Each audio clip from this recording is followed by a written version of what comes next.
So here we are in part B of the May 20th, Lighting the Candle, A World That Works. And we're outrageously posing for your approval, Mr. or Mrs. Listener. What if having a world that works is just as simple as how we have conversations with each other? Is it possible that we can create empowerment where there was none? Is it possible that what we are assuming and accepting as a world that doesn't work is as good as it gets? Or is there something as simple as a conversation shifting the world like a lever and creating leverage with a lot of people?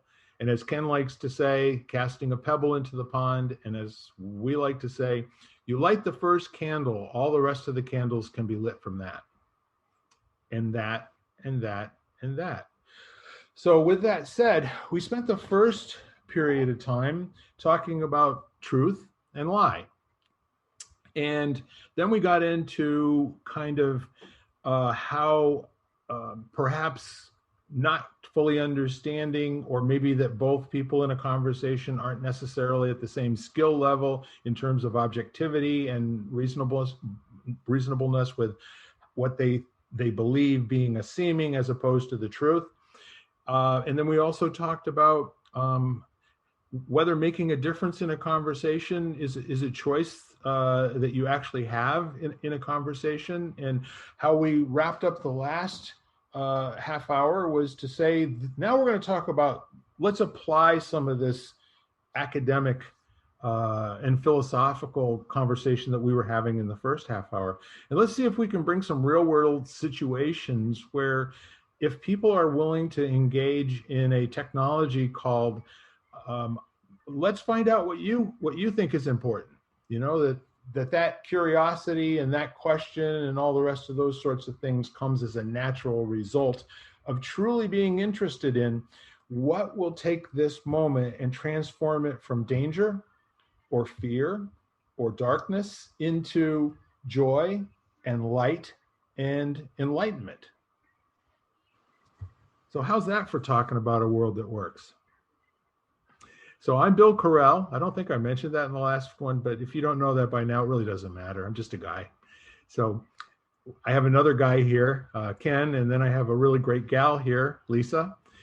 And so if you don't mind, I'd like to kick this off by asking a few questions.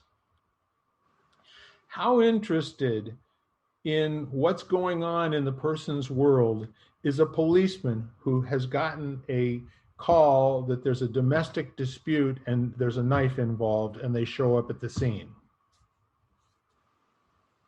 Do they rely on their ability to talk to the person first, or do they use physical force to subdue the person at all costs and get them, out of harm's way for themselves and for the other people in the area?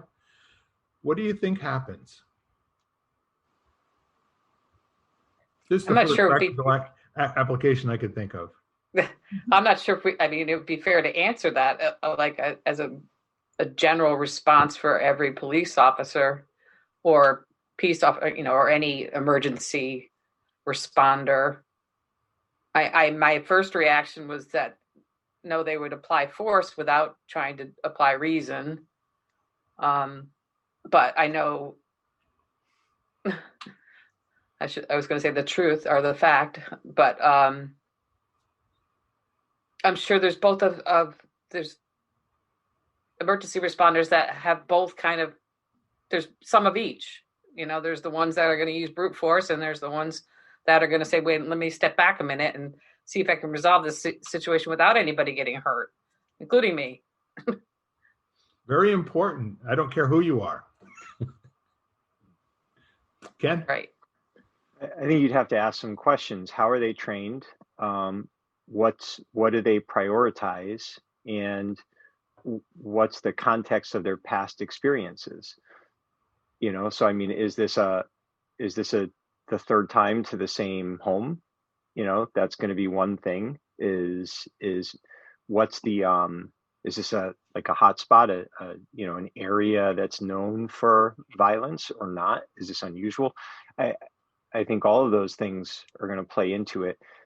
Malcolm Gladwell wrote a book recently called Talking to Strangers, and it's fascinating. And he talks a lot about this kind of thing, and just the differences. Like one of the things, they reduced gun violence in Kansas City by 50% by increasing traffic stops. And they basically trained the police to look for little clues that would give them legitimate reason, which they don't need much, to search the vehicle. And so then it worked so well, they tried to do it in other parts of the country and it failed. And all it did was increase traffic stops. And the reason was, in Kansas City, they identified this like 2 or 3 block zone where a high percentage of the crime was happening, and they concentrated their efforts there. When they applied it to other cities, they're just making traffic stops everywhere. And it led to a lot of tension and miscommunication and problems and, that kind of stuff. So, I mean, you're asking a question in a vacuum that really requires a lot more questions, and then a constant reassessment of the truth of those questions, so you can keep asking more questions. So that's an interesting perspective. I am a little bit shaded by my experience in the 1990s, having been involved with the police, community policing over in the Taylor Court area of Willimantic, and having gone to a national cops conference in Texas. And one of the neat things that happened out of all of that was I got to see police out of their normal daily routine, where they show up and there's charisma and bravado and the uniform and all that good stuff, where I don't know how many people were there, but let's say it was between 700 and 1,000 cops from Canada, Mexico, and United States. And at the end, it was in Austin. And at the beginning of the conference, of course, everybody had their bravado. They all had their, I'm a policeman. I got to show that I'm strong in every circumstance.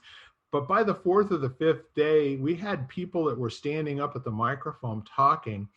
And I was very touched by a couple of New Mexico police. They were twin brothers. They were both Navajo. And they were state cops. And the two of them got up and talked at the same time, and they shared about people that they had stopped on routine traffic stops. I don't know if you recall this or not, but New Mexico for a time had they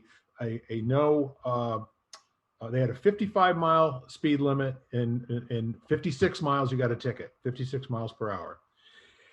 And the two of them recanted their stories about people that they stopped. And that, if they stopped 100 people, 95 of them, totally no problem. They took their ticket, they drove away, not a problem. 5 that they talked about, one ended up in a shootout. Another one ended up with a person, going into a coma. And one more ended up with inadvertently a child in the back seat actually strangling in the shoulder harness, because she'd been put into it wrong. And they broke down and cried at the microphone. And the long and the short of it was, they had been trained that when you come into a situation, the first thing you do is ask people, do the Socratic conversation, like when you go to a doctor and the doctor says, how are you doing today? Where does it hurt? Tell me about it. How big is it? If it were a number, is it a 3 or is it an 8? And they were trained to do that. And in the 5 cases where things broke down and got away from them, what they said was that training was of absolutely no use in that moment to shift into action and save those 3 people's lives. So I'm asking this question from the perspective of, if we're going to shift in metropolitan areas from the type of policing that we've been doing to a new type of policing, where maybe there are people that are psychologists that are involved with it, how would we do that powerfully if we think that the solution in most cases can be conversational.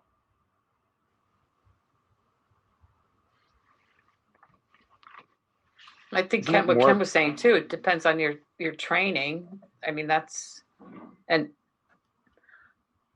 so See No Stranger is a book, by a woman and she actually went to Yale. So she was studying law and became an advocate for police reform in East Haven, Connecticut.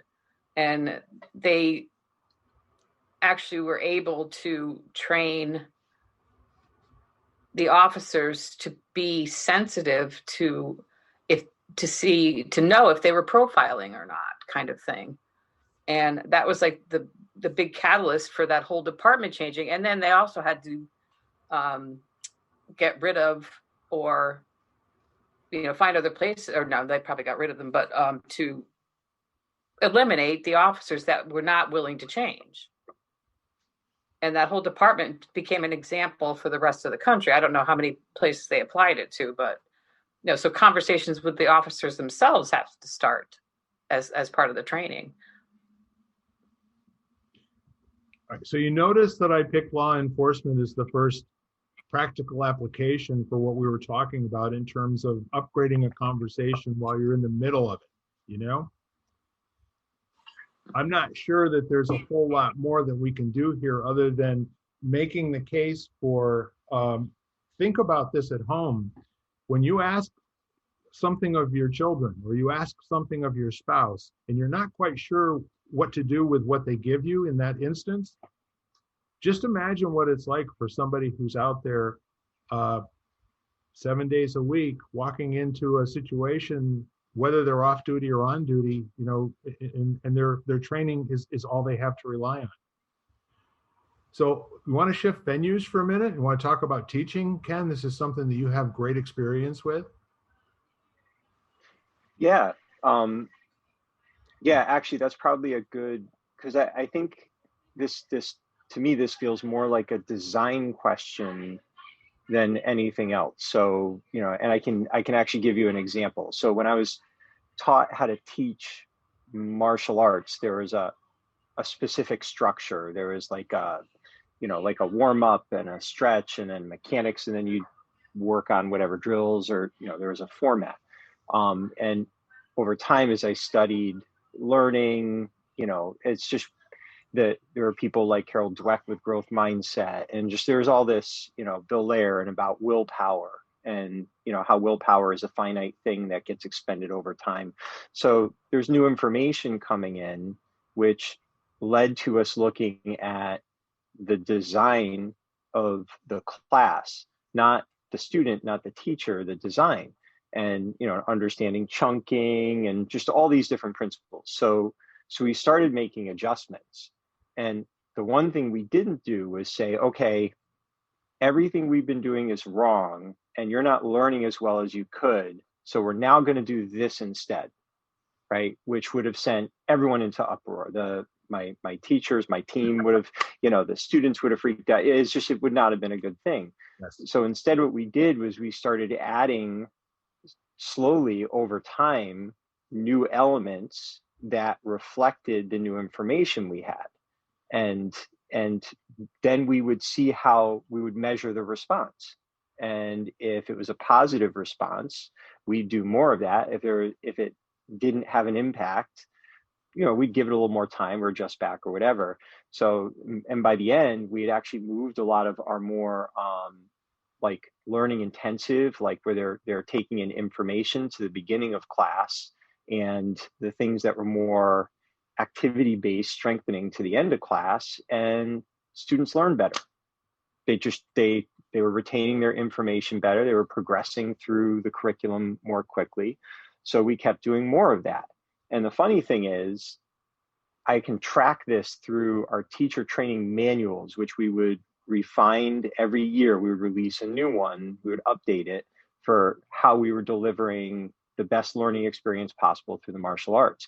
So you can see the trend, and it took 7 years, and I don't think anyone really noticed because it just happened. And now we have all of these courses in the design that, just work, until they don't, and then those will slowly be replaced.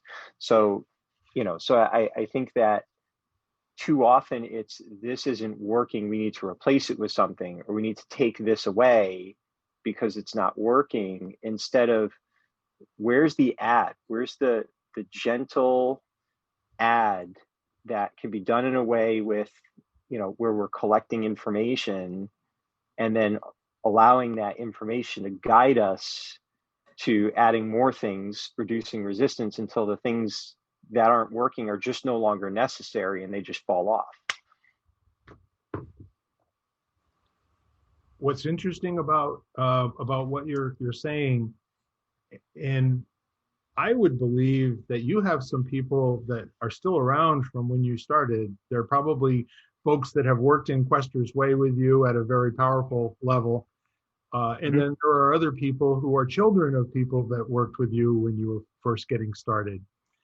Yep. And so you have this unique, as far as I'm concerned, this relationship, not with martial artists, but with human beings that are interested in being all they can be, like what's possible for me, as opposed to how can I defend myself, or how can I, be the, the baddest, in the bar sort of thing. Right. Mm-hmm. Well, and the funny thing is that the things we've tested, it's like the martial arts school was just the petri dish. It's actually worked even better with other people doing everything from real estate to acupuncture. It just doesn't matter. And it's the same thing, it's not, when I work with people and I'm helping them, relearn or reinvent the design of their training systems. Even they may not even be teachers, they've just, they're lab techs and they need to teach their interns, and they're just looking for more effective way to do that. So what's interesting is we never start by telling them, okay, I'm the expert and I'm telling you, I'm going to show you all the things you're doing wrong and why everyone who showed you those things was wrong, and I'm going to show you the better way. We don't do that.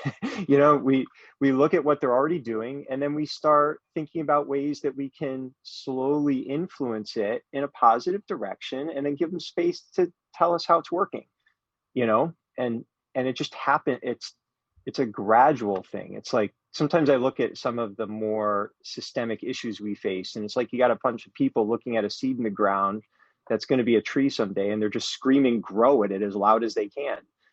It's not going to work. It's just not. I'm sorry. It'd be nice if it did, but it's not. I don't understand what could possibly be wrong with that approach. Well, you're in a short term. We're in a short term result driven world. So if you've got to get reelected every 2 or 4 years or whatever, or if you're beholden to shareholders every 3 months, yes, it's really hard to take a 2-decade view, and especially when you're going to be replaced with someone who disagrees with you. So now whatever you started doesn't have any staying power, and you end up kind of circular, Yeah. It's interesting. Lisa, do you have something else before I start in? Oh no, I was just, the only thought that came to mind was like Ken's process is, like he was saying, is like the application of staying curious, and then implementing it gradually or slow, or as it plays itself out, to implement it like that. I mean, that's brilliant. Oh, and the other thing, Lisa, is you say that, I learned this early on through screwing up so many times and creating so many problems for myself. Never fall in love with your own idea. Yeah. Never. And that's the curiosity thing. So I get real excited. I mean, I'm attention deficit and all that kind of stuff. So I'll go off, and just put something in place, and then I would get overly invested in it working because I believed in the truth of it. Yeah. Instead of staying curious and not taking it so personally when everybody else looked at me like I was nuts, Yep. So I learned, just don't fall in love with your own idea, fall in love with the result you're trying to create and be passionate about that. And then let the truth of how you get there sell itself to you. So yeah, that just struck me as you were saying that. Two thoughts on that, Ken. One was the Purina dog food challenge that they were number one in the industry throughout the 1950s and early 1960s, and then other types of dog food came on, with the gravy and the hum and the ha and all the rest of this stuff. So they got all their best engineers together. They came up with this really, really great dog food. They all agreed that it was really high in all the things that a dog needs, going to make them live 8 to 10 years longer if they start at an early age. And long story short, they brought it out to market just like New Coke, and the dogs hated it. They absolutely would not eat this stuff, right? So there's that. Now the other thing that I think is kind of interesting. I was very fortunate, in the 1990s, I had a very good business. I had a strong team. They all knew what their jobs were and they did a great job of making everything work so that I could go be on a statewide neighborhood revitalization task force with Nick Carbone, getting that all set up. And I won't put you through, but let's just pretend like I've said, a dozen different committees and whatever people would ask me to join, I would. And so the superintendent of schools, who happened to be on another board with me, probably at Wyndham Hospital or something like that, basically he came up to me after a meeting and he said, "I like your thinking." He said, "I like what you have to say in these meetings." He said, "I would like you to be on my the superintendent's task force for designing the school system of 2030. And I said, "Absolutely, I'm down with that." And so I went to the first meeting and everybody went around and talked about what they wanted to accomplish. There were mostly teachers, there were some guidance counselors, there were a couple of people from universities, but I was like, I was the only real person that was there that was kind of outside the rarefied air of academia, if you will. I was a business owner and I built things, right? So I waited for everybody else, and then Pat Proctor, who was the superintendent at the time, called on me and he said, "Bill, what would you like to see?" I said, "Well, first, let me ask you a question. Can you explain to me what a bell curve is in teaching?" And of course, one of the teachers said, "I can explain that, Pat." And they said, "Well, we know that human beings, in a group or a universe of people, you're going to always have a bell-shaped curve with high achievers on one end and the people that are going to be left behind on the other end. And most people will be in the middle. And if you're lucky, that's going to be somewhere around a C- or a D+. In many instances, it could be an F, and most of the people are on the failing side. But rarely are you ever going to see more than 4 or 5% of 100 people, being in the A to A+. And I said, "Okay, that's really good."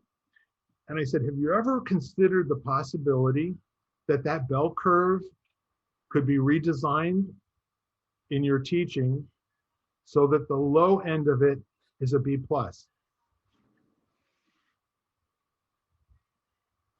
From a mile away, you could have heard a pin drop. And then finally, the university professor said, "That's not possible, Bill." And I said, "How do you know?" And I said, "Are you interested in creating smart human beings that can go out and make this world, anything they want it to be? Or are you interested in processing bell curves year after year?" After that meeting, listening to their answer to my question, I went up to Pat and I said, "Pat, this wouldn't be for me. And I can't be a business person who goes at the end of this thing having rubber stamp the fact that we're going to do the same thing we've done for 15 years for the next 15 years.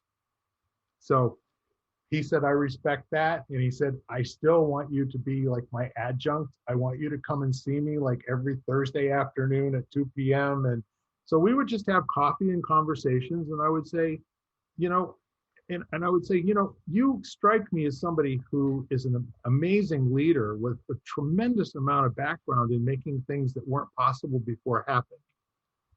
I said, you're a Jaime Escalante inside, aren't you?" He said, man, he said, I really want to believe that. He said, and I once would have said yes all day long for no pay, right? And he said, now I have too many people that I have to keep happy. And I said, you know what, Pat? Maybe you're in the wrong profession. Maybe what you need to do is to take that, that desire inside of you and go someplace else and just let it roll and see what difference that makes in both your life and the people around you. So this is a guy with a doctorate degree, right? I have 64 credits from college. They've never gotten in my way, So the whole idea of having conversations that make a difference with people, if there's a fear of appropriateness, then be appropriate to the situation, because there are situations. I would love to tell you that Pat went on and he ended up being a beachcomber in a South American country and raised. I don't have how that turned out. I haven't stayed in touch with him, but my point is that when we get into a situation and we use words like transformation and intergenerational discourse and all of these like academic words, the rubber hitting the road and the execution is so important. And Ken, I completely am your partner in rolling out your experience to the rest of the world so they can all get it. We're working on that right now. Yes, we are. So, thank you guys for allowing me to have this podcast so I can tell stories. Hey, that's half the fun of it. I know it is. Lisa, any thoughts? And as by the way, people at home can't see this, but that is a magnificent striped fly on your the front of your blouse. It's a bumblebee. It's a bumblebee. It's just black and white. It's there's yellow on there. Is there? Okay. It's not picking up real well on the device. Because I drive a Jeep Wrangler, so people give me bumblebee stuff all the time. You know what? A yellow. I love your Jeep Wrangler. We need to go mudding sometime. There you go. So we're kind of getting to the top of the hour here. I'm not too concerned about that. You at home, you want to listen some more for a minute? Anybody have anything that you want to share?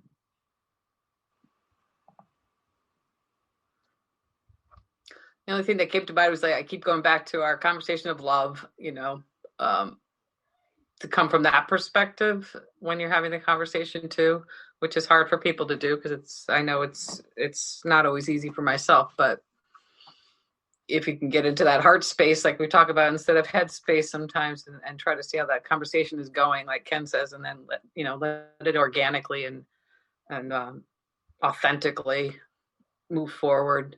Even your processes, like he was saying, or conversation and processes, start there too. The facts will come out anyhow. Your brain will get involved, but if you lead with your heart. Yeah. Ken? Yeah, I think it's interesting, like knowing that, like one of the things that we used as shorthand in all of our business stuff, we call it the helm, and it's these different ways of viewing the design of the business or the things that are going right or wrong or whatever. And there's things like vision, which is the overarching vision of the business, but then there's also nuts and bolts. And that's the things that have to actually happen for it to run. And sometimes we have to check in, and say, where I'll say, I'm in a vision conversation right now, where are you? And if the other person says, oh, I'm in nuts and bolts, we're not actually communicating because we're not looking at the same thing. And it's not a bad thing. We just didn't know that until we thought to ask. So, so it's an interesting thing, all the things we've been talking about is what's the view? Is it, I want to be heard? Is it, I want you to agree with me? Is it, I want to protect the sanctity of this relationship? Because that changes how it, what your intention is. So for me, usually I'm thinking most intensely about the relationship and making sure that the relationship maintains a sense of grace and balance about it as best I can, right? So if that's the center of gravity, I'll leave things in my bag because I'm not worried whether they believe what I'm saying or hear what I'm saying or agree with me. That's less relevant than the fact that our next conversation comes from a place of trust and grace and balance. So I don't know. I guess it's maybe a good starting place would be asking someone what's important about this conversation, to you. So if I could distinguish something for you, Ken, the leaving something in your bag is not asking the hard question. It's not telling people something you know. Right. Yes. Yeah. So there almost always is this opportunity to quit on a conversation and not ask the question that really wants to be asked. Yeah. I'm really putting a fine point on this for anyone who is listening. Do your own homework, believe nothing that you hear and only half of what you see, and always expect the good in people. And when you're in a situation to make a difference with someone and you hear it and see it, take a chance. The worst case is that you don't see that person ever again. I mean, that's the worst case, right? I haven't seen that happen unless something happened to them after the last conversation that I had with them. So what I'm saying to you is that when we put all of this together, be curious.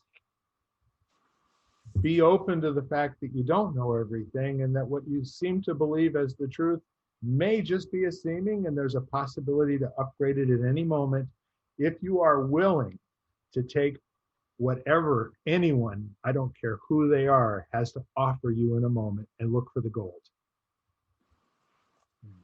Amen. Yeah.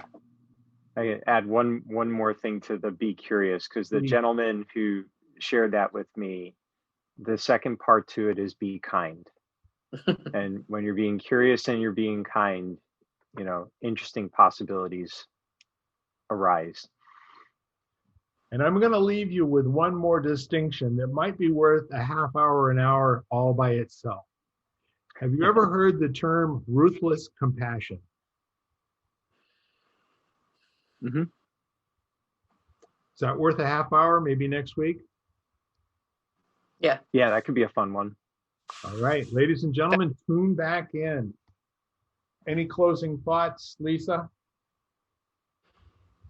No, that was very interesting, enlightening, and as usual, opened eyes and hearts, I'm sure. Yeah. Ken? It was fun. Very grateful. Every week it's an exploration. We have no idea where we're going. It's not scripted. We don't talk to each other during the course of we really don't talk to each other during the course of the week, right? Right. So all that said, ladies and gentlemen, light the candle. Make the world a better place. Go out and knock them alive. Namaste. Namaste. Bye for now. Bye-bye. You've been listening to Lighting the Candle, A World That Works, part of the Exvadio Podcast Network. You can hear us at exvadio.com/podcasts, Apple Podcasts app, Google Play, Spotify, iHeartRadio, Stitcher, and wherever you find podcasts.